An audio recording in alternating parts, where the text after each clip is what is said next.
കൂട്ടുകാരെ, എല്ലാവർക്കും നിജോസ് വേൾഡിൻ്റെ പുതിയൊരു വീഡിയോയിലേക്ക് സ്വാഗതം. എല്ലാവരും സുഖമായിട്ടിരിക്കുന്നെന്ന് വിശ്വസിക്കുന്നു. ഞങ്ങളിവിടെ സുഖമായിട്ടിരിക്കുകയാണ്. അപ്പോൾ എല്ലാവരും സന്തോഷത്തോടെയും ആരോഗ്യത്തോടെയും ഒക്കെ ഇരിക്കുക കേട്ടോ. ഈ 5 ലക്ഷണങ്ങളിൽ ഏതെങ്കിലും ഒന്ന് നിങ്ങൾക്ക് ഓവുലേഷൻ കഴിഞ്ഞതിന് ശേഷം ഉണ്ടാകുന്നുണ്ടെങ്കിൽ അതിനർത്ഥം പ്രഗ്നൻസി സക്സസ്ഫുൾ ആയി എന്ന് തന്നെയാണ് കേട്ടോ. അപ്പോൾ ഈ ലക്ഷണങ്ങൾ എന്തൊക്കെയാണെന്ന് നമുക്ക് നോക്കാം. വീഡിയോ നമുക്ക് സ്റ്റാർട്ട് ചെയ്യാം. ഇവിടെ സംസാരിക്കുന്നത് എല്ലാവർക്കും ഉണ്ടാകുന്ന ഭയങ്കര കോമൺ ആയിട്ടുള്ള, അതായത് സോ കോൾഡ് പ്രഗ്നൻസി ലക്ഷണങ്ങളിൽ പെടുന്ന ലക്ഷണത്തിനെ പറ്റിയിട്ടല്ല കേട്ടോ. 5 വിയേർഡ് പ്രഗ്നൻസി ലക്ഷണങ്ങൾ, അതായത് ഇതും പ്രഗ്നൻസി ലക്ഷണമാണോ എന്ന് നമ്മൾ ചിന്തിക്കുന്ന തരത്തിലുള്ള ലക്ഷണങ്ങളെ പറ്റിയിട്ടാണ് ഇന്നത്തെ വീഡിയോയിൽ സംസാരിക്കാനായിട്ട് പോകുന്നത് കേട്ടോ.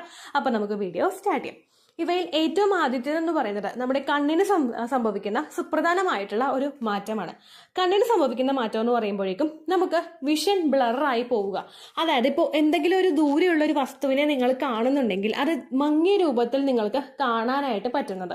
അതുപോലെ തന്നെ നിങ്ങൾ കാണുന്ന ആ ഒരു വസ്തുവിന് ചുറ്റും ഒരു വൈറ്റ് കളറിലൊരു എന്താ പറയുക, ഒരു ആവരണം പോലെയൊക്കെ നിങ്ങൾക്ക് ഫീൽ ചെയ്യുക. ഇപ്പോൾ നിങ്ങളും നിങ്ങളുടെ വീട്ടിലെ ടിവിയും നിങ്ങളുടെ ഡൈനിങ് ഏരിയയും തമ്മിൽ കുറച്ച് ഡിസ്റ്റൻസ് ഉണ്ടെങ്കിൽ ആ ഡൈനിങ് ഏരിയയിൽ നിന്നിട്ട് നിങ്ങൾക്ക് വീട്ടിലെ ടി വിയിൽ വരുന്ന കാര്യങ്ങൾ വായിക്കാനായിട്ട് പറ്റാതെ വരിക.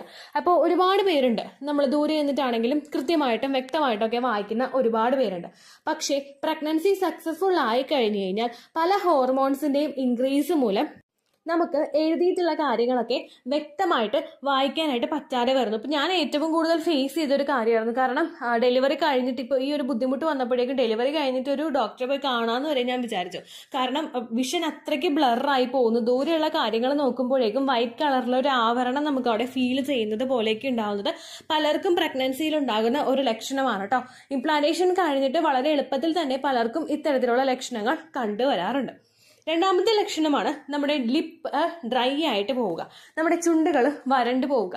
സാധാരണയായിട്ട് ഇങ്ങനെ സംഭവിക്കുന്നത് വിന്റർ ആവുന്ന സമയത്താണ്. കുറച്ചൊന്ന് തണുപ്പൊക്കെ വരുമ്പോഴേക്കാണ് നമ്മുടെ ചുണ്ട് വരണ്ടു പോവുകയും വിണ്ട് പൊട്ടി വരികയും നമ്മളത് പൊളിക്കുമ്പോൾ നമുക്ക് ഭയങ്കര വേദനയും ബുദ്ധിമുട്ടൊക്കെ അനുഭവപ്പെടുകയും ഒക്കെ ചെയ്യുന്നത്. ഇതൊരു വിന്റർ ആവുന്ന സമയത്ത് നമുക്ക് ഡീഹൈഡ്രേഷൻ ഉണ്ടാകുമ്പോഴേക്കും ഇങ്ങനെ സംഭവിക്കാം. ഇപ്പോൾ മഞ്ഞുകാലമാണെങ്കിൽ കൂടി തന്നെ ഒരുപാട് മഞ്ഞൊന്നും ഇപ്പൊ നമുക്ക് പല സ്ഥലങ്ങളിലും ഇല്ല. പക്ഷേ മഞ്ഞുകളുള്ള ഒരു സ്ഥലത്താണ് നിങ്ങൾ താമസിക്കുന്നതെങ്കിൽ നിങ്ങൾക്ക് എളുപ്പത്തിൽ ഈ ഒരു ലക്ഷണം കണ്ടുപിടിക്കാനായിട്ട് സാധിക്കില്ല. കാരണം നിങ്ങളുടെ സറൗണ്ടിങ്സ് ചുറ്റും ആ ഒരു വിന്റർ സീസണിൽ പോകുന്നതുകൊണ്ട് നിങ്ങൾക്കത് കണ്ടുപിടിക്കാനായിട്ട് പറ്റില്ല. എന്നാൽ അങ്ങനെ അല്ലാത്തവർക്ക് ചുണ്ടിൽ ഡ്രൈനെസ് അനുഭവപ്പെടുന്നുണ്ടെങ്കിൽ, റെക്കറന്റ് ആയിട്ട് അനുഭവപ്പെടുന്നുണ്ടെങ്കിൽ അത് പ്രഗ്നൻസിയുടേതാകാനായിട്ട് സാധ്യതയുണ്ട്. ഇതിന്റെ റീസൺസ് എന്ന് പറയുന്നത് നമ്മളിൽ ഉണ്ടാവുന്ന ഡീഹൈഡ്രേഷൻ. അതായത് ഡീഹൈഡ്രേഷൻ എന്ന് പറയുമ്പോഴേക്കും നമ്മുടെ ശരീരത്തിലെ വെള്ളത്തിന്റെ അംശത്തിന് കുറവ് സംഭവിക്കുക. പ്രഗ്നന്റ് ആകുന്ന സമയത്ത് നമ്മൾ നോർമലി എത്രത്തോളം വെള്ളമാണോ കുടിക്കുന്നത് ആ വെള്ളത്തിന്റെ മെജോറിറ്റി പോർഷനും എംബ്രിയോയെ നറിഷ് ചെയ്യാൻ വേണ്ടിയിട്ടും ബ്ലഡ് സർക്കുലേഷൻ ത്വരിതപ്പെടുത്താനൊക്കെ വേണ്ടിയിട്ടുമാണ് ഉപയോഗിക്കുന്നത്. ഈ ഒരു ബ്ലഡ് സർക്കുലേഷനൊക്കെ അതിന് ആ ഒരു പോർഷന് വേണ്ടിയിട്ട്, ആ ഒരു കാര്യത്തിന് വേണ്ടിയിട്ട് നമ്മളുടെ ശരീരം കൂടുതലായിട്ട് പ്രവർത്തിക്കുമ്പോഴേക്കും നമ്മുടെ ആക്ടിവിറ്റീസ് പെർഫോം ചെയ്യുന്നതിന് വേണ്ടിയിട്ടുള്ള ബ്ലഡ് ശരീരത്തിൽ ഇല്ലാതെ വരുന്നു. അങ്ങനെ നമുക്ക് ഡീഹൈഡ്രേഷൻ സംഭവിക്കാനായിട്ടുള്ള സാധ്യതകൾ കൂടുതലാണ്. ഈ ഡീഹൈഡ്രേഷൻ പ്രഗ്നൻസിയുടെ സ്റ്റാർട്ടിംഗ് സ്റ്റേജിൽ ഉണ്ടാകുന്നത് നിങ്ങളുടെ ലിപ്പിൽ ഡ്രൈനെസ് ഉണ്ടാകുന്നതിന്, അതോടൊപ്പം തന്നെ നിങ്ങളിൽ ഉണ്ടാകുന്ന ഹോർമോൺ ചേഞ്ചസിനും, അതായത് പെട്ടെന്ന് ഹോർമോൺസിന്റെ സർജ് നമ്മളുടെ ശരീരത്തിലോട്ട് ഉണ്ടാവുകയല്ലേ, ഇതിന്റെ ഭാഗമായിട്ടും നിങ്ങൾക്ക് ഈ ഒരു ലക്ഷണം, അതായത് നിങ്ങളുടെ ലിപ്സ് ഡ്രൈ ആവുന്നത് പോലെ അനുഭവപ്പെടാം കേട്ടോ. മൂന്നാമത്തെ ലക്ഷണമാണ് പിമ്പിൾസ് ഉണ്ടാവുക. പീരിയഡ്സ് അടുക്കുന്നതിന് മുൻപായിട്ട് പലർക്കും ഫീൽ ചെയ്യുന്ന ഒന്നാണ് പിമ്പിൾസ് എന്ന് പറയുന്നത്. ഈ ഒരു ലക്ഷണം കാണുമ്പോഴേക്കും ഒരുപാട് പേര് കൺഫ്യൂസ്ഡ് ആവുന്നുണ്ട്. പീരിയഡ്സ് ആണ് വരാനായിട്ട് പോകുന്നത്, പ്രഗ്നൻസി ഈ മാസവും നഷ്ടമായി പോയിന്ന് ഒരുപാട് പേര് ടെൻഷൻ ആകാറുണ്ട് കേട്ടോ. എന്നാൽ അങ്ങനെയല്ല, അങ്ങനെ ഒട്ടുമല്ല. കാരണം പ്രഗ്നൻസി ആകുമ്പോഴേക്കും പല സ്ത്രീകൾക്കും മുഖത്ത് പിമ്പിൾസ് വരാറുണ്ട്.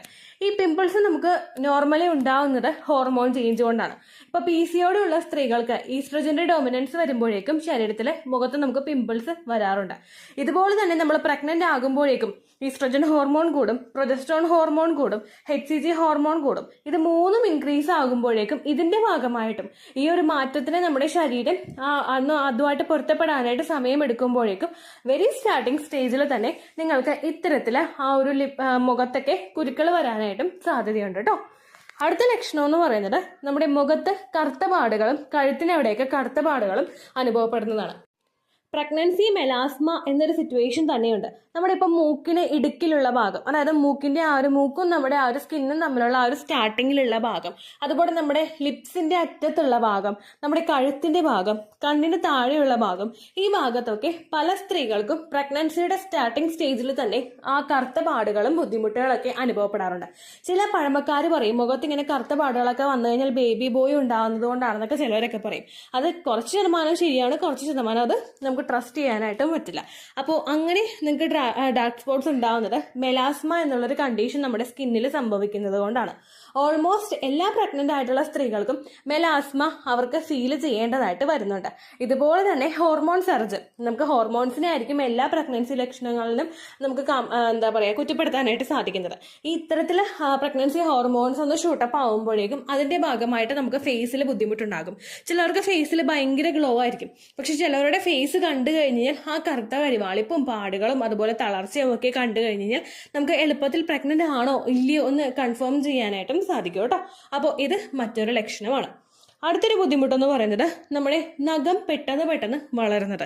പ്രഗ്നന്റ് ആകുന്ന സ്ത്രീകൾക്ക് നഖം പെട്ടെന്ന് വളരുമെന്ന് ചോദിച്ചു കഴിഞ്ഞാൽ ഒബ്വിയസ്ലി ആ ഒരു ഭാഗത്തിനെയും നമ്മുടെ പ്രഗ്നൻസി ഹോർമോൺസ് അഫക്റ്റ് ചെയ്യാറുണ്ട്. അത് മാത്രമല്ല കേട്ടോ, നമ്മുടെ നഖം വീക്കായി പോകുന്നത്, ഇടയ്ക്കിടയ്ക്ക് പൊട്ടിപ്പോകുന്നത്, അതെല്ലാം ഏറ്റവും കൂടുതൽ പ്രഗ്നന്റ് ആകുന്ന സമയത്ത് നമുക്ക് ഉണ്ടാകുന്ന ബുദ്ധിമുട്ടാണ്. പ്രഗ്നൻസി എന്നുള്ള ഒരു കണ്ടീഷൻ നമ്മുടെ തലമുടി മുതൽ നമ്മുടെ പാദം വരെ അഫക്റ്റ് ചെയ്യുന്ന ഒന്നാണ്. അതുകൊണ്ട് തന്നെ ഇത്തരത്തിലുള്ളൊരു മാറ്റവും എളുപ്പത്തിൽ നിങ്ങൾക്ക് ഫീൽ ചെയ്യാനായിട്ട് സാധിക്കും. ഇവിടെ നഖം വളരെ എളുപ്പത്തിൽ വളരുന്നു എന്ന് പറയുമ്പോഴേക്കും നമ്മൾ കട്ട് ചെയ്തു പിറ്റേ ദിവസം ആവുമ്പോഴേക്കും അത് പിന്നെയും ഇങ്ങനെ വളരുന്നതായിട്ട് നമുക്ക് തോന്നും. പെട്ടെന്ന് തന്നെ അങ്ങ് വളർന്നവരെയല്ല, ഗ്രാജുവലി അത് നമ്മൾ നോർമലി ഉണ്ടായതിനേക്കാളും കൂടി വളരെ എളുപ്പത്തിൽ നഖം വളർന്നു വരിക. ഈ ഒരു സിറ്റുവേഷൻ നിങ്ങൾക്ക് ഉണ്ടാകുന്ന മറ്റൊരു കണ്ടീഷനുണ്ട്. പ്രഗ്നന്റ് ആയി കഴിഞ്ഞിട്ട് കാൽസ്യത്തിന്റെ മെഡിസിൻസ് നിങ്ങൾ എടുക്കുന്നുണ്ടെങ്കിൽ ഒബ്വിയസ്ലി നിങ്ങൾക്ക് ഈ നഖമൊക്കെ പെട്ടെന്ന് വളരാനായിട്ട് തുടങ്ങും. എന്നാൽ ആ മെഡിസിൻസ് ഒന്നും സ്റ്റാർട്ട് ചെയ്യുന്നില്ല എങ്കിൽ, പെട്ടെന്ന് നിങ്ങൾ ഫൈൻഡ് ഔട്ട് ചെയ്യുന്ന ഒരു ലക്ഷണമാണിതെങ്കിൽ ഉറപ്പായിട്ടും അത് പ്രഗ്നൻസി ആയതിന്റെ കൂടി സൂചനയായിരിക്കും കേട്ടോ. അപ്പൊ ഇത്രയുമാണ് നമുക്ക് വിയേർഡ് ആയിട്ടുള്ള ഏറ്റവും കോമൺ ആയിട്ട് വരുന്ന കുറച്ച് പ്രഗ്നൻസി ലക്ഷണങ്ങൾ. നമ്മൾ ചിലപ്പോൾ നിസ്സാരമായിട്ട് തള്ളിക്കളയുന്നുണ്ടാകും. പക്ഷെ പ്രഗ്നന്റ് ആയിട്ടുള്ള ഒരു സ്ത്രീയാണ് നിങ്ങളെങ്കിൽ ചിലപ്പോൾ നിങ്ങളൊന്ന് നോക്കിക്കഴിഞ്ഞാൽ ഈ ലക്ഷണമൊക്കെ നിങ്ങൾക്ക് ഉണ്ടായിട്ടില്ലേ എന്ന് നമുക്ക് കാണാനായിട്ട് സാധിക്കും കേട്ടോ.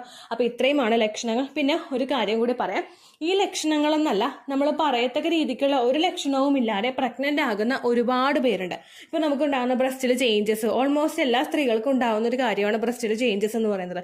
ആ ചേഞ്ചസ് ഇല്ലാതെ, വജൈനയ്ക്ക് കളർ ചേഞ്ച് ഇല്ലാതെ, ഹാർട്ട് പാൽപിറ്റേഷൻ ഇല്ലാതെ, ഇതൊന്നും തുടക്കത്തിലേ ഇല്ലാതെ തന്നെ പ്രഗ്നന്റ് ആകുന്ന ഒരുപാട് പേരുണ്ട്.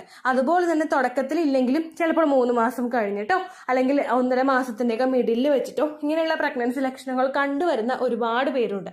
അപ്പോൾ ഒരു ലക്ഷണം ഇല്ലാന്ന് വിചാരിച്ചിട്ട് ഈ മാസവും എനിക്ക് നഷ്ടമായി പോയി എന്ന് വിചാരിച്ച് ഡെസ്പാകാതെ, നിങ്ങൾ ലക്ഷണങ്ങൾ ഇല്ലെങ്കിലും എക്സ്പെക്റ്റഡ് പീരിയഡ് ഡേറ്റിൽ ബ്ലീഡിങ് വരുന്നുണ്ടോ എന്ന് മാത്രം നിങ്ങൾ നോക്കുക. ഇൻ കേസ് നിങ്ങൾക്ക് ബ്ലീഡിങ് വരുന്നുണ്ടെങ്കിൽ ആ വരുന്ന ബ്ലീഡിങ്ങിന്റെ അളവ് എത്രത്തോളമാണെന്ന് നിങ്ങൾ മസ്റ്റായിട്ട് ശ്രദ്ധിക്കണം കേട്ടോ. കാരണം ഒരുപാട് പേര് നമ്മുടെ ചാനലിൽ പറയുന്നുണ്ട്, ചേച്ചി ചെറിയ സ്പോട്ടിങ് വന്നു അല്ലെങ്കിൽ ലൈറ്റായിട്ട് ബ്ലീഡിങ് വന്നു, പ്രഗ്നൻസി ടെസ്റ്റ് ചെയ്ത് നോക്കിയപ്പോൾ പോസിറ്റീവ് ആയി എന്നുള്ളതിനെ പറ്റിയിട്ട്. നമ്മുടെ ജീവിത രീതി മാറിക്കൊണ്ടിരിക്കുകയാണ്, നമ്മുടെ ഭക്ഷണ രീതികൾ മാറിക്കൊണ്ടിരിക്കുകയാണ്. അതെല്ലാം നമ്മളുടെ ശരീരത്തിനെ സാരമായിട്ട് തന്നെ അഫക്റ്റ് ചെയ്യുന്നുണ്ട്. അതുകൊണ്ട് നിങ്ങൾ സ്പോട്ടിങ് വരുന്നുണ്ടെങ്കിൽ, നിങ്ങൾക്കൊരു സംശയമുണ്ടെങ്കിൽ 50 രൂപയുടെ പ്രഗ്നൻസി ടെസ്റ്റ് കിറ്റ് അല്ലേ ഉള്ളൂ, അത് മേടിച്ചിട്ട് നിങ്ങൾ ടെസ്റ്റ് ചെയ്ത് നോക്കുക. ഏകദേശം നിങ്ങൾക്ക് ബ്ലീഡിങ് വരുന്നുണ്ടെങ്കിൽ അത് കഴിഞ്ഞിട്ട് ഒരു 5 ദിവസമൊക്കെ കഴിഞ്ഞ് ചെയ്ത് കഴിഞ്ഞാൽ നിങ്ങൾക്ക് 99% വരെ ആക്യുറേറ്റ് ആയിട്ടുള്ള റിസൾട്ട് കിട്ടും കേട്ടോ. ആ കാര്യം നിങ്ങൾ മസ്റ്റ് ആയിട്ട് ശ്രദ്ധിക്കുക. അപ്പോൾ ഇത്രയേ ഉള്ളൂ വീഡിയോ. എന്തെങ്കിലും സംശയം ഉണ്ടെങ്കിൽ നിങ്ങൾ കമന്റ്സിൽ ചോദിക്കുക. പണ്ടത്തെ വീഡിയോയ്ക്ക് കമന്റ്സ് ഇടുന്നവർക്ക് റിപ്ലൈ കിട്ടുന്നില്ലെങ്കിലോ, നമ്മൾ തമ്മിൽ ഓൾറെഡി ഒരു കോൺവെർസേഷൻ ഉണ്ടായിട്ടും അതിന്റെ കണ്ടിന്യൂഷൻ ആയിട്ട് നിങ്ങൾക്ക് റിപ്ലൈ കിട്ടിയിട്ടില്ലെങ്കിലോ, ലേറ്റസ്റ്റ് ആയിട്ട് ഞാൻ ഏത് വീഡിയോ ആണ് അപ്ലോഡ് ചെയ്യുന്നത് അതിന് താഴെ കമന്റ് ഒന്ന് കോപ്പി പേസ്റ്റ് ചെയ്യാനായിട്ട് ശ്രദ്ധിക്കുക കേട്ടോ. അതുപോലെ ഓവുലേഷൻ ഡേറ്റ് കാൽക്കുലേറ്റ് ചെയ്ത് തരാനായിട്ട് റിക്വസ്റ്റ് ചെയ്യുന്നവർ എത്രയാണോ നിങ്ങളുടെ കൃത്യം സൈക്കിൾ ലെങ്ത് അത് മെൻഷൻ ചെയ്യാനായിട്ട് ശ്രദ്ധിക്കുക. സൈക്കിൾ ലെങ്ത് എന്നതുകൊണ്ട് ഉദ്ദേശിച്ചത് ഓരോ മാസവും എത്ര ദിവസം കൂടുമ്പോഴാണോ ബ്ലീഡിങ് വരുന്നത് അതിനെയാണ് കേട്ടോ ഉദ്ദേശിച്ചത്.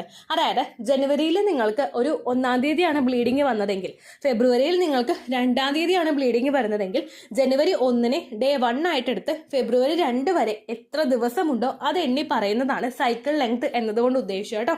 ബ്ലീഡിങ് നടന്ന ദിവസം നിങ്ങൾ എടുത്താൽ മതിയാകും. സ്പോട്ടിങ് നടന്ന ദിവസം, അതായത് ചെറുതായിട്ടുള്ള ബ്രൗൺ ഡിസ്ചാർജോ ബ്രൗൺ കളറുള്ള സ്പോട്ടിങ്ങോ വന്ന ദിവസം നിങ്ങൾ എടുക്കേണ്ട ശ്രദ്ധിക്കേണ്ട ആവശ്യം ഇല്ല കേട്ടോ.